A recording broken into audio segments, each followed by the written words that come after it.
आज हम तहरीक इंसाफ की पॉलिटिक्स के बारे में बात करने जा रहे हैं और बात तो हम डेली करते हैं। इनफैक्ट तहरीक इंसाफ का मौक़िफ़ आप तक पहुंचाना है।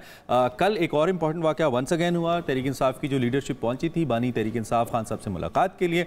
वहाँ पे उनके जो मुख्तलिफ रहनुमा हैं जिसमें उमर अयूब साहब थे, सुन्नी तहरीक हामिद रज़ा साहब थे, अहमद खान बचर थे, उन समेत जो तहरीक इंसाफ के चेयरमैन की सिस्टर्स हैं वो वहाँ पे थी। उनको हिरासत में लिया गया, वैन में बिठाकर चक्री इंटरचेंज से वहाँ पे एक रेस्ट हाउस था वहाँ पे पहुँचा दिया गया और जहाँ से थोड़ी देर बाद उनको छोड़ भी दिया गया। लेकिन इससे बड़ी क्या कहना चाहिए, वंस अगेन एक तलखी की सी फिजा पैदा हो गई। आई डोंट नो, ये कहा जा रहा है कि कल क्योंकि मुलाकात का दिन नहीं था इसलिए ये वाला काम किया गया, but this is not the way जो मुझे लगता है कि इस तरह से नहीं होना चाहिए। अच्छा, इस वाक़े पर जब पीटीआई की जानिब से शदीद तनकीद, चक्री रेस्ट हाउस जाना?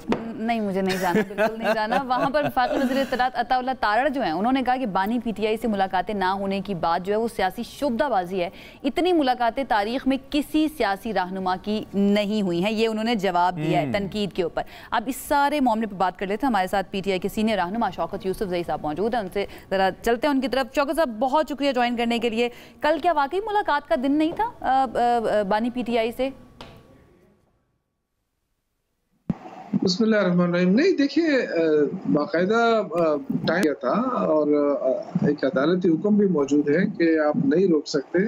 फिर जुमेरात जो है वो दिन मुकर्रर है मुलाकात का, और बड़ी बदकिस्मती है कि कितने जुमेरात गुजर गए, फैमिली को मुलाकात की इजाज़त नहीं दी जाती है। इमरान खान से तो इनका खौफ है, हुकूमत का ये तो वाज़ेह है, लेकिन अब इनकी बहनों से भी इनको खौफ होने लगा है कि ये जाती हैं तो पता नहीं क्या डिस्कशन हो जाती है। तो अब इतना खौफ होना अगर है हुकूमत में, और दावे कर रही है कि हम तरक्की कर रहे हैं, तरक्की होती है सियासी इस्तेहकाम के साथ। अब हुकूमत खुद जानबूझकर हालात खराब करना चाहती है। जाहिर है अगर इस तरह की हरकतें होंगी, मुलाकातों की इजाजत नहीं दी जाएगी, तो जाहिर है फिर एहतजाज होगा। ऐसे में तो फिर आपके पास कानूनी चारा, आपने खुद भी लॉ पढ़ा है, आप कानूनी चाराजोई का ऑप्शन मौजूद है आपके पास, अदालत के पास आप जा सकते हैं अगर हुकूमत इस तरह की कोई ज्यादती बकौल आपके कर रही है तो। आता तारड़ जैसा बंदा जो है ना वो तो वजीर होना भी नहीं चाहिए था। देखें, वो पाकिस्तान की नुमाइंदगी करने का हक नहीं रखता। जाली उस पे आया हुआ है। आपको याद होगा कि गवर्नर जाब ने कहा था कि इसकी तो सीट ही जाली है और ये फॉर्म 47 के जरिए असेंबली पहुंचे। अब उनको ये कहना का हक भी नहीं है। आप मुंतखब जो एक पार्टी है जो सबसे ज्यादा सीटें लेकर आई है, अब उनके हवाले से झूठ बोल रहे हैं, टीवी पर आकर झूठ बोल रहे हैं। इनके खिलाफ तो बाकायदा कार्रवाई होनी चाहिए। झूठ का क्या सजा हो सकती है झूठ की? ये देखें, रोज मुलाकातें हो रही है। ये क्या बाहर के चैनल देखता है? पाकिस्तान के कोई चैनल इनको नजर नहीं आता है जिसपे ये है कि इनकी बहनों को हर बार गिरफ्तार किया जाता है, एक जगह से ले जाके वीराने में छोड़ दिया जाता है। कभी वो फुटपाथों में बैठी होती है, इंतजार कर रही होती है 4-4, 5-5 घंटे, फिर उसके बाद उनको गिरफ्तार कर लिया जाता है। ये जानबूझकर हुकूमत हालात खराब करना चाहती है, क्योंकि जो तरक्की के दावे वो झूठे हैं। इन्होंने कोई तरक्की नहीं की है, ना इनकी मईशत ठीक हुई है, ना इनका सियासी इस्तेहकाम आया है। ये अब हालात ऐसे नहज पे ले जाना चाहते हैं कि एहतजाज शुरू हो और हमारी जान छूटे। ये भागना चाहते हैं। इन्होंने जितना लूटना था लूट लिया मुल्क को। लेकिन एक चीज याद रखें, हर बार ये लोग बीमारी का बहाना बना के चले जाते थे। ठीक है, आपने खुद ही बता दिया अताउल्लाह तारड़ साहब। मैं सवाल यही करना था वैसे कि अताउल्लाह तारड़ साहब की तनकीद का जवाब आप क्या देंगे? आपने खुद ही दे दिया। फैसल वाडा साहब जो हैं वो ये कह रहे हैं कि MQM पाकिस्तान बनी थी, उसी की तर्ज पे अब PTI पाकिस्तान भी बनने वाली है। क्या वाकई में हम ये समझे कि PTI के इख्तलाफात इस नहज पर पहुंच गए हैं कि एक और पार्टी उसके अंदर से निकल सकती है? ये ख्वाहिश होगी। अगर MQM को जिसने बनाया था उन्होंने इसके हिस्से बखरे किए, PTI को अवाम ने बनाया, इमरान खान की मेहनत ने बनाया, इसके हिस्से नहीं हो सकते। और ये करके भी देख लें तो उसकी कोई हैसियत नहीं होगी। आपने देखा कि पीपल्स पार्टी के भी हिस्से बने थे, लेकिन वो बिल्कुल अवामी पार्टी थी। आपने देखा कि वो सारी चीजें खत्म हो गई, पीपल्स पार्टी खत्म नहीं हुई। तो ये थोड़ा बाजी से सबक सीखे कि अवामी पार्टियां खत्म नहीं होती हैं, जिनकी जड़ें अवाम में होती हैं वो इस तरह खत्म नहीं होती हैं।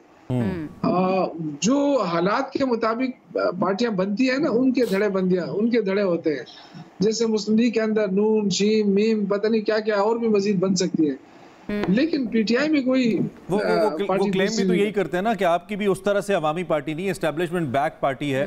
और दूसरा ये कि धड़े तो बहरहाल बन गए। परवेज खट्टर साहब इस वक्त हुकूमत में बैठे हैं, आपके former chief minister, farmer defence minister, सबसे इंपॉर्टेंट आदमी आपकी कैबिनेट के। बहरहाल आगे बढ़ते हैं थोड़ा सा। अब ये जो मुश्किलात रोज़ रोज़ बढ़ रही हैं, अब इतलात ये भी आ रही हैं कि कुछ पस पर्दा बातचीत भी हो रही है, कुछ नेगोशिएशंस भी हो रही हैं।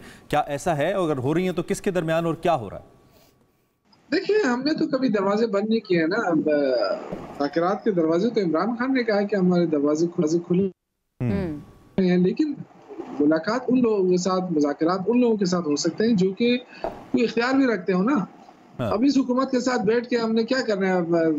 अता तारड़ के साथ बैठ के हम क्या करेंगे? वो तो इस तरह शोकदबाजियां होंगी। बात यह है कि अगर कोई संजीदा बात हो सकती है, देखिए इमरान खान अपने लिए ना अपने नबूशा बीबी के लिए कोई रिलीफ नहीं मांग रहा, कोई एनआरओ नहीं मांग रहा, कोई कंप्रोमाइज करने के लिए तैयार नहीं है, किसी कंप्रोमाइज करने के लिए तैयार नहीं। वो ये कहते हैं कि मुल्क की खातिर अगर बातचीत होती है तो करें, मुल्क के मुफाद में करें। लेकिन ये हुकूमत जो है वो तो पार्टी को क्रश करने के लिए पूरा जोर लगा रही है। जोर लगा भी दिया इन्होंने, नहीं खत्म कर सकी। अब ये समझ आना चाहिए इस हुकूमत को कि तहरीक इंसाफ को खत्म नहीं किया जा सकता। आप बेशक धड़ेबंदियां बीच में अपने बंदों को डाल के धड़ेबंदियों का नाम दे दें, लेकिन उनकी कोई हैसियत नहीं होगी। आपने 8 फरवरी को देखा, वोट किसका था? इमरान खान का था। लोगों ने आवाम उम्मीदवारों को तो नहीं देखा, उन्होंने तो ये कहा इमरान खान के उम्मीदवार कौन सा है। तो शौकत साहब फिर करना क्या है? बातचीत का भी उस तरह से इम्कान हमें नजर नहीं आ रहा। उसके बाद एहतजाजी तहरीक, जो एजुटेशन की पॉलिटिक्स पीटीआई का खासा हमेशा से रही है, वो भी इस वक्त हमें फिलहाल उसका इम्कान नजर नहीं आ रहा। तो फिर करना क्या है पीटीआई ने? क्या इस किस्म की सियासत से फिल वक्त दूर रहना या कोई और स्ट्रैटेजी अपनानी है? जब इमरान खान कहेगा, जब हालात ऐसे होंगे, मेरे ख्याल से वैसे तो तैयारी हो रही है पार्टी के अंदर। जुनैद अकबर साहब भी कह चुके हैं कई दफा कि